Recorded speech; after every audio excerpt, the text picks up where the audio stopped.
Good afternoon, Vishal. Warm welcome to you on behalf of APAC News Network. Just very briefly, APAC News Network, we have been traditionally very strong in government, healthcare, and education segments.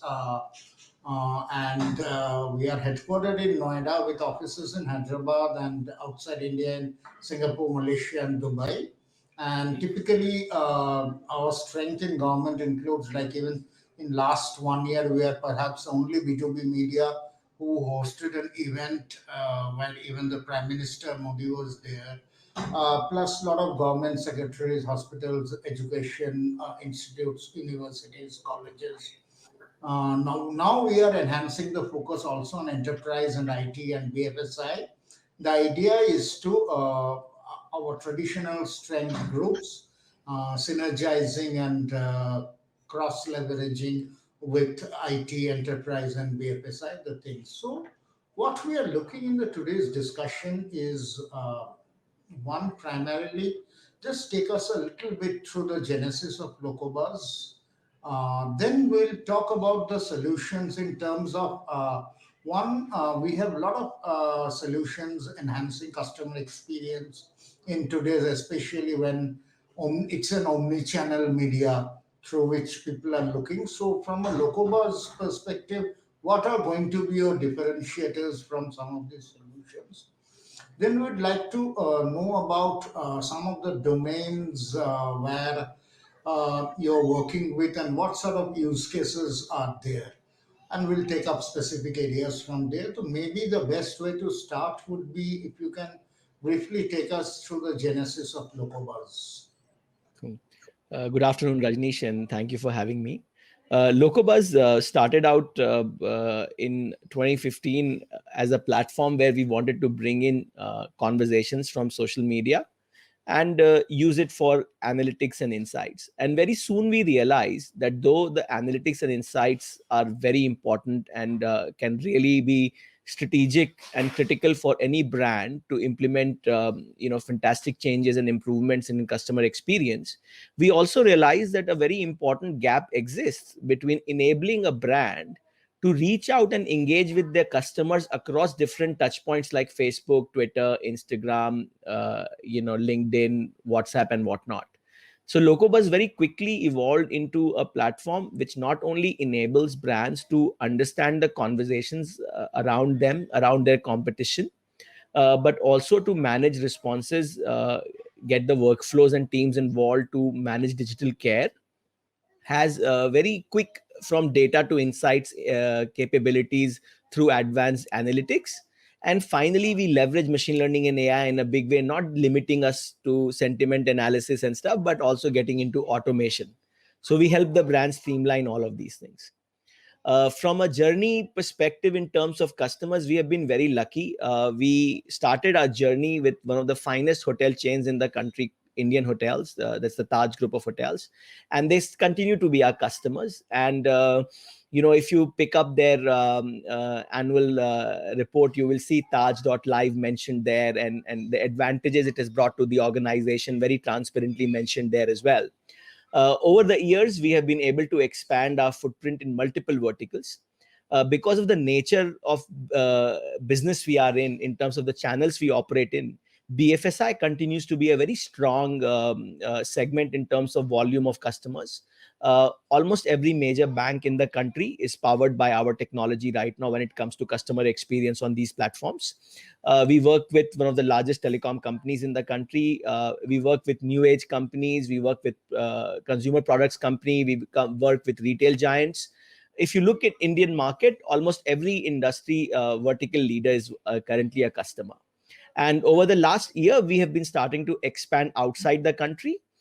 We have a very significant presence in Sri Lanka. We are expanding in Middle East, and we have presence now in UK as well, and building our presence in US. Okay, thank you. So I will take up specific areas from here. One, you mentioned some of your customers and the domains they're working with. What I would like to understand, say, be it telecom or be it the new age companies or the hospitality industry, Now the customer experience one, apart from social media, as mentioned earlier, the omni-channel one is, so they will have a physical mode of receiving customer experience.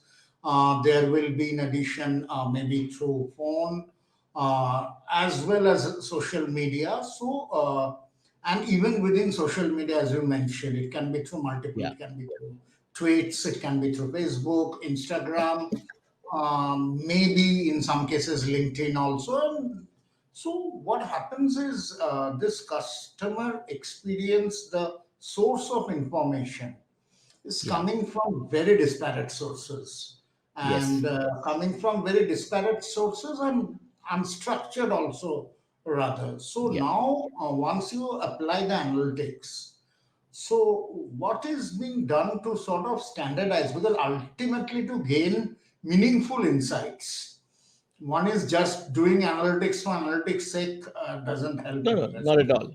So that meaningful insights, what is that minimum level of standardization required, and how will your solution take care of that standardization? Cool. So there are three, four aspects around which analytics is driven. One is context. Being able to identify what context in which the conversations are happening, and which context is positive or negative in nature. So what I mean is, for example, if people are talking about network coverage, you layer it now with location. So now you have intelligence that in certain locations your network coverage is great, and in certain locations your network coverage is not good. For example, if you talk about BFSI, people talk about their in-branch experience. They even go on to talk about, visited this branch and experience was great or experience was not so great. So though the sources are different, there are certain commonalities. Context, influencer, whether the person who's talking about your brand or the topic of interest, how critical are they to your operations, or how critical are their voice in the segment or the industry you operate in. So context, influencer, location, these are very common aspects. And then beyond that, we are also able to use machine learning to leverage interesting data points like intent, toxicity. uh, so that helps. Now on the other end, we are now dabbling with some very interesting models which our data science team has developed, where now we can also bucket this conversations based on user hobbies and user interests and so forth.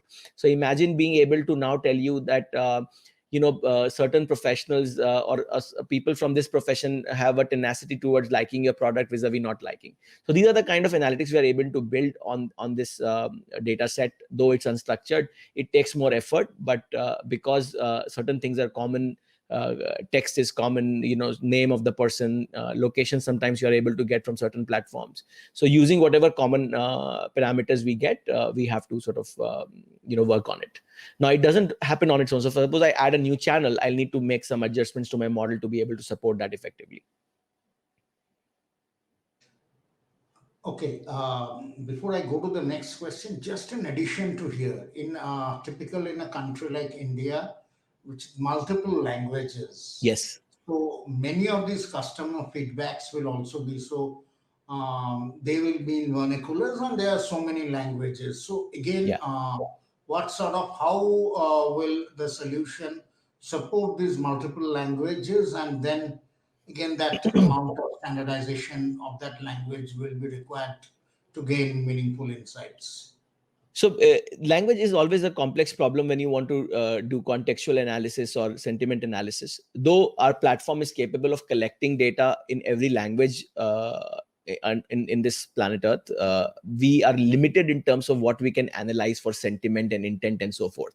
So we have taken about 12 odd Indian languages, which are the most common and popular languages: Telugu, Malayalam, Bengali, Urdu, things like that, and we have supported that. Similarly, we have picked up few international languages and we are trying to support them. So language is a lot of work. Though machine learning, NLU models, all of things have developed quite a bit. It's become less challenging to solve it, but it's still a huge problem. So to have a model which is very accurate in English for sentiment analysis is a very different problem than having a model which is fairly accurate across languages, and it's always a challenge within our engineering team. What kind of a hybrid approach do we use to figure things out and so forth.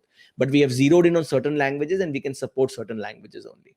We can't support every language. But interestingly enough, for India, it works out because though vernacular chatter is growing, it is not still a very significant contributor in terms of at least the platforms which we are on.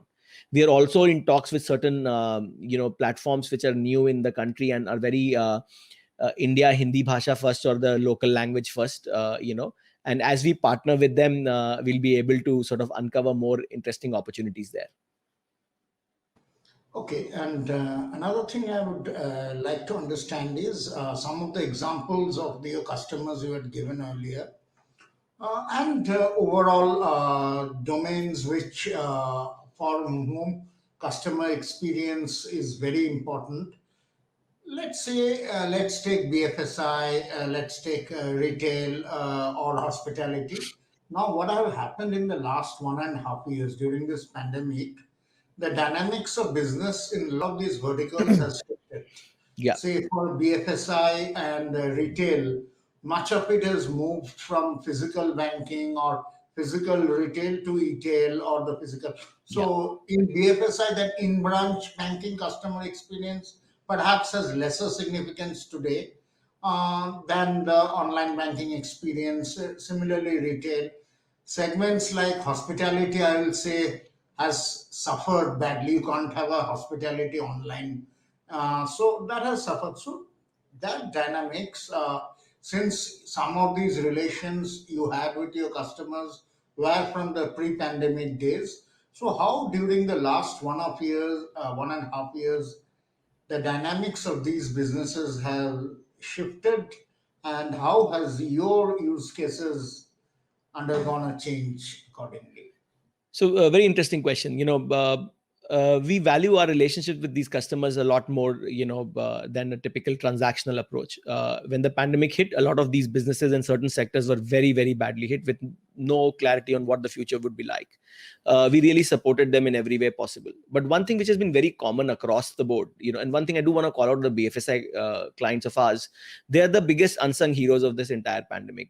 You probably would not realize, but banks have been operational. They never shut down, basically. And key management folks and key people in senior leadership roles have been going to office from early days on, maybe alternate days, things like that. But these are the biggest unsung heroes of along with hospitality. Hospitality industry still kind of interesting. The core business cities are affected, but the tourist destinations are like you'll not get a room if you want. So it's kind of very interesting.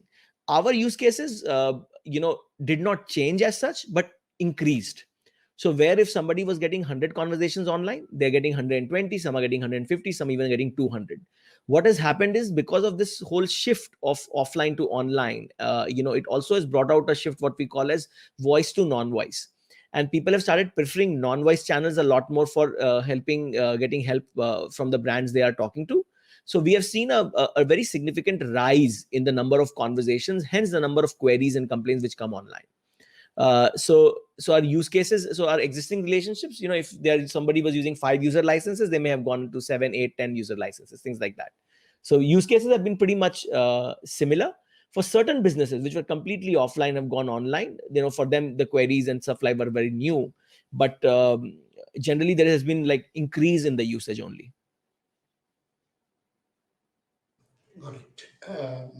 Thanks. So, the other area that I would like to understand is how exactly the operating model I understood, but how exactly when you deal with the customer, how is the business model? You said it's not exactly transactional. So, how is the business model? And in many of these cases, it's actually these most of these clients would utilize or leverage these insights for their marketing purposes. Also, So yes. is it the ad agencies in many cases of the brands who are the clients, or is it directly the clients? And what's the business model that you follow? Sure. So we have three kinds of clients. One is the brand directly, where the brand takes a license of the product and uses directly. Second use case is when a brand buys the license or pays for the license of the product, but hands it over to their agency partner. And the third model is we directly deal with the agency. We have no visibility with the brand, and agency is the window into whatever is happening with the brand, and we support the agency. We engage in all three models.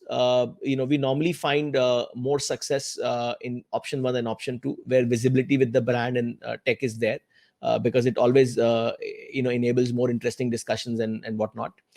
From a business model perspective, it's a very simple, straightforward business model. We are a software as a service platform. You subscribe to the user licenses, and you have tiers of user licenses. Based on your tier of user license, you can do more things or less things. One underlying pinning sort of element across what we do is the data volume. So the more data we process on your behalf, the more expensive the product will be. So that's how the pricing is done. And another critical thing here would be, how would you ensure, because many of these segments are very competitive. Let's take whatever, BFSI, hospitality, or retail. So when you are working with certain, you mentioned Indian group of hotels, the Taj one. So, and how would you ensure? And many of the insights that you are deriving, they are exactly information which any competitor would love to get hold of. Correct. And so, how do you ensure the sanctity or of that to get the credibility? So, or is it in large sectors you have these exclusive agreements so that a direct competitor may not become your client? How No, does no. it So, work? maybe I didn't explain this properly. So, we are a platform. We don't provide analytics. Our platform provides analytics for you. Somebody from your team or your agency uses our platform. So we are just enabling you. Think of us like Microsoft Word, right? I'm sure competing companies use them, right? Now, in terms of data sanctity, we've done a lot of things. So we have made sure that there's complete data isolation between all brands. I mean, we don't even worry about, okay, there are two banks, so they should be data isolated. Every brand, whether you are a banking customer, whether you are a retail customer, your data is completely in an independent database. It's completely siloed from other databases, and we have a very strict data purge policy and stuff like that. In fact, you'll be happy to know that we recently moved to Azure, only because we felt after our evaluation that it's a very secure platform. We being a Microsoft.NET shop, we thought it will be more better to sort of align ourselves with them, and there's some fantastic features in terms of WAF gateway and whatnot they're offering to ensure more security. So we take security very, very seriously, like maybe like a fintech, maybe more so sometimes. We look at all these things very, very closely. We have a very strong data purge policy. We have a very strong security policy, and we keep data completely isolated. So that security was the next aspect I would like to ask about. You mentioned the security policy. Can you give more detail on what exactly are the security measures that you take? Sure. So number one, all our databases are separate for each client, so you can't like really have access to them. One access doesn't result into any other access anywhere. Secondly, we largely operate on public domain data. Even when we get your brand tokens, we get it through Facebook, Twitter, Instagram, so forth. At no point as a brand you provide us any sensitive information directly. Number three, our hosting partner has ensured SOC 2, SOC 3 type certification, ISO 27000 certification on their hosting network as well.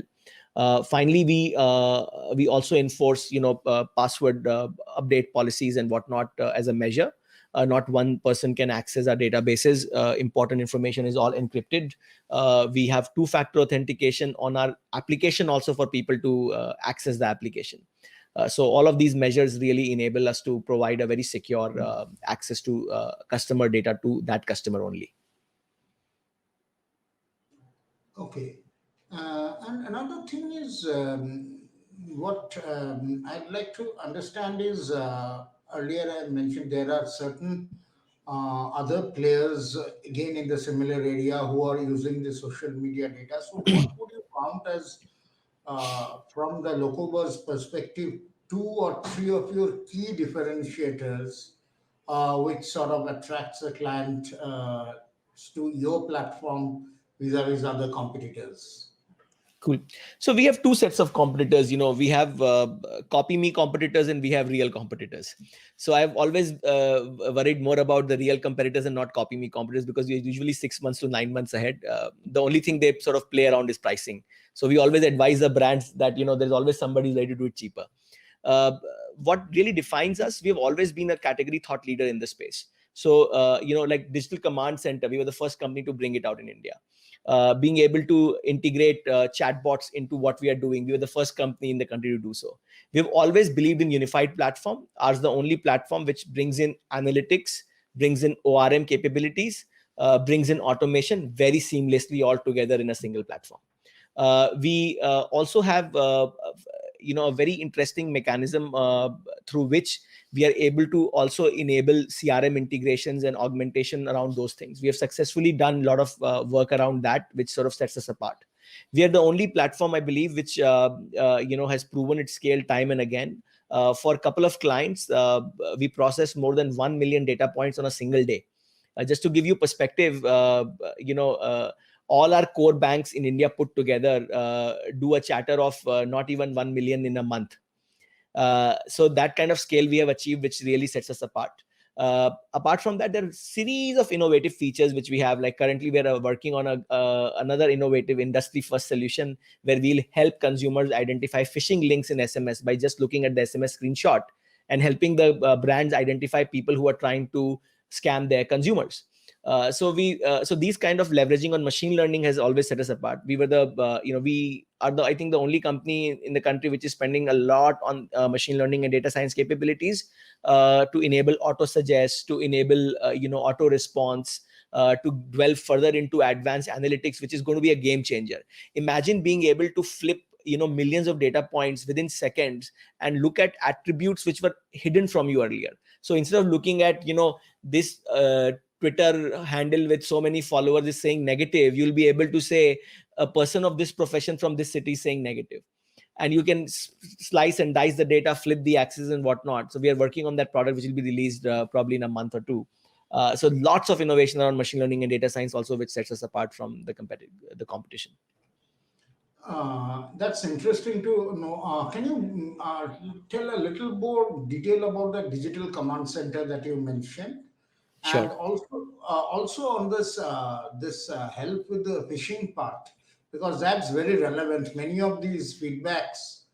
How does that work? If you can explain a little Sure, bit. I'll explain the phishing one first. So what we realized, and this came out as a requirement or as a need from one of our customers. The need was that we can, if I give you an SMS screenshot, can you convert it into text? And we like, what is going to do with the text? And when we started studying, we realized that there's a huge problem in our country where digitization is going very rapidly, and a lot of users are not completely careful when it comes to such things. And we realized when you get an SMS, you don't know if the sender is actually the bank. And the links are always shortened. So until you click on the link, you don't know what you have clicked on. So this was a real problem. So we identified that, just converting image into a text doesn't solve anything, right? Imagine without clicking a link, if I can tell you whether the link is risk-free or, is a phishing link, is a huge boon to people. So in the phase one, we are now basically using OCR technology to convert the image into text. From text, we'll get the link. Then we are sort of doing a hybrid model where we have some in-house technology also, and we are marrying into some Google technology as well, where we'll be able to identify the quality of the link, whether it's a phishing link or not, and then tell the user to not click on the link. Initially, we're going to make it so we are just having discussions still internally. We definitely want to make it available to all our BFSI consumers, users, the brands, but we are also thinking of maybe enabling it as a service for a wider country to use.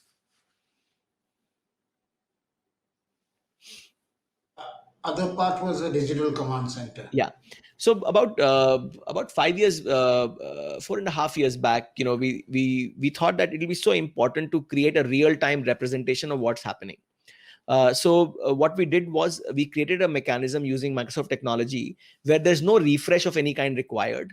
the data in real time is getting very beautiful rendered. There is no 5 minute, 2 minute, 4 minute lag. There's just no lag.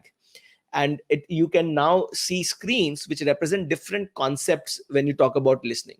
One screen is about, how your chatter is trend is changing and sentiment is changing. One screen is about influencer. One screen is about context and categories of conversation. One screen is about your brand activity. So as a brand custodian, as a CMO, as a CDO, as a CEO, you're able to now in real time see what campaigns are running, how are they doing. You can see what are people saying, what's the word cloud like. You can see sentiment trend, is it going up or down. You can see which influencers just recently talked about it. You have a 3D globe which sort of zooms and pans and shows you from which location people are talking about in all real time. So anybody who loves their brand, is interested in knowing their brand, they can just walk in, and in 2 minutes they will know exactly what's happening. Because we call it immerse, because it lets you immerse into your own brand. So this is where data sort of comes alive. That's how we think about it. And it has been very successful. We have many brands who use it day in, day out. Another interesting, since primarily you also earlier mentioned that there are three sets of clients, either the brands directly or the brands engage you directly but then hand over the operations to the agencies, or and third is the agencies directly. Yeah. So keeping that in mind, what's your go-to-market strategy? How do you approach each of these segments, and what are the initiatives, your marketing initiatives? So this is an area we have just recently started very much focusing on. Up to about 3-4 months back, most of our growth has been very organic. Word of mouth. Our retention rate is over 95%. We have people moving from organization and taking our product with them wherever they go, and we continue to retain the old place where somebody new has come in, because we really focus on ensuring great value for whoever is associated with us. Uh, Now what we have been doing is, we have revamped our website, and we have been looking on increasing inbound leads. So we are really aggressively looking at you know uh, reaching out to agencies for creating agency partnership channels. So we are trying to sort of educate agencies on how exclusive benefits we can provide to them if they work directly with us. But we continue to reach out to brands also. We have a pretty strong inbound sales engine which sort of processes these things and gives it out to the business development and the sales team. Outside India, we are trying to go out via conferences and events. In fact, in India also, we are focusing a lot more on visibility. Just today we were part of the BFSI CX summit in India. We were the platinum sponsors. We are trying to create that brand visibility now, which we have never done in the past. So it's sort of all very new for us, and we hope to sort of learn from it more and sort of adapt. But right now, focus is a lot on SEO, keeping our website really healthy, making sure we are visible and participating in relevant events, and reaching out to agencies and other partners to sort of make them aware of the benefits they have working with us.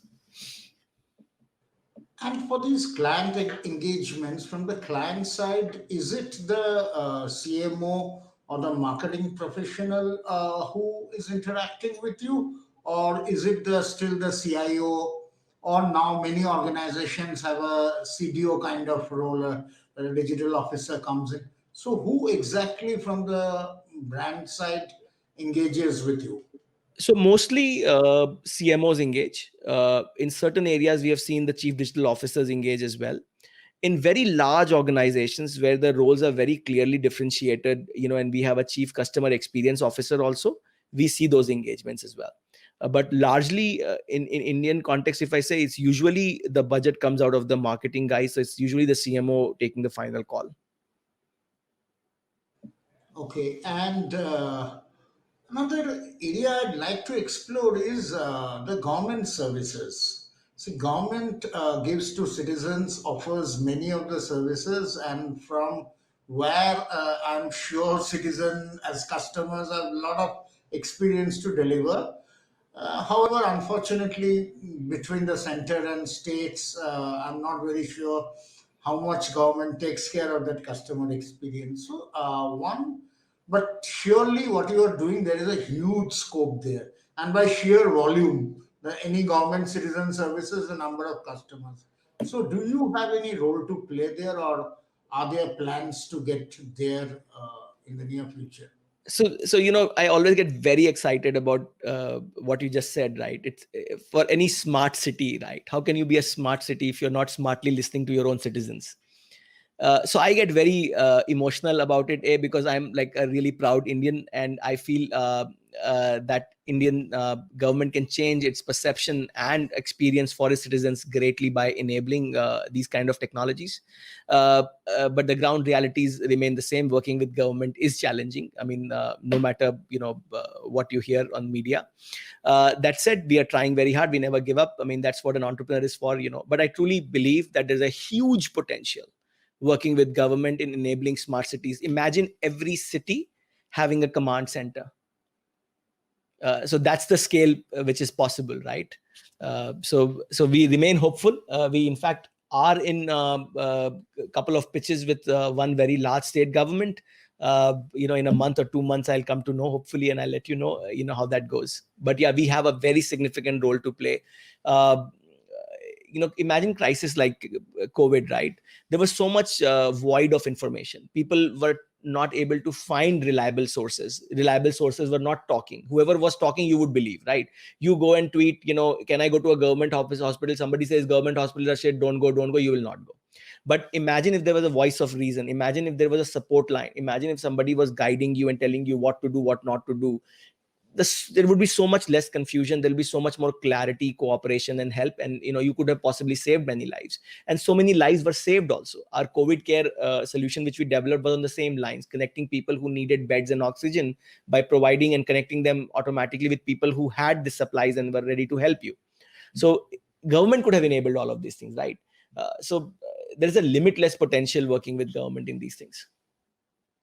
So the smart cities that you mentioned, you are looking to work with those kind of smart cities also. I always try to, but I get confused on how to navigating government sales process, buying process is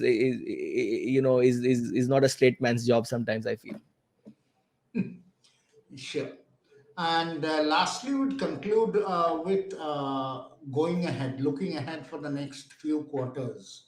What are going to be your priority areas? That can be in terms of solutions or features or expansion in other ways, customers. So, what are going to be the key focus areas? So there are 2-3 things which we are working on very aggressively. So we just got done with our migration to Azure, and we were very excited about it. You'll hear about it very soon. We are planning a big announcement over it. Beyond that, there are 2 other things which we are working on: rapid customer acquisition and rapid product rollout. So we are working on a brand new Locobuzz framework, which is going to be a complete game changer from where we are. So like I was saying, right, there are competitors and then there are the copycats. So like while people are looking at us, suddenly Locobuzz is going to be here and it's going to be very beautiful. We are doing some amazing innovative stuff in that we are hoping to release very, very soon in the next quarter or so. And the same way, we are hoping to have a significant presence established outside India also next quarter. So 2-pronged approach: increase the business exponentially while launching a brand new product. Thanks a lot. Thanks, And Rajneesh. Pleasure talking to you.